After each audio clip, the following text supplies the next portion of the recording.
May 7 ആരംഭിക്കുന്ന conclave കൂടുതൽ നാൾ നീണ്ടു നിൽക്കാൻ സാധ്യതയുണ്ടെന്ന് വെളിപ്പെടുത്തി ജർമ്മനിയിലെ കൊളോൺ ആർച്ച് ബിഷപ്പ് കർദിനാൾ റെയ്നർ മരിയ.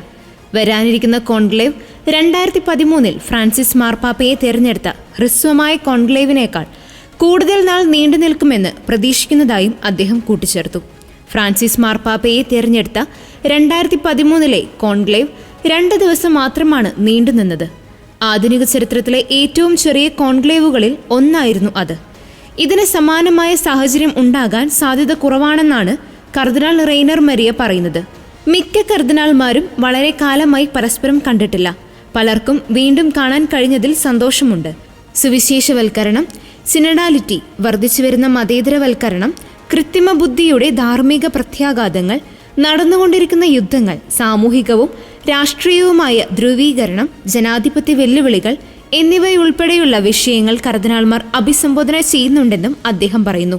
അതേസമയം ഇത്തവണ നടക്കുന്ന കോൺക്ലേവിൽ പങ്കെടുക്കുന്ന 135 കർദിനാൾമാരിൽ 108 പേരും ആദ്യമായാണ് കോൺക്ലേവിൽ പങ്കെടുക്കുന്നത്.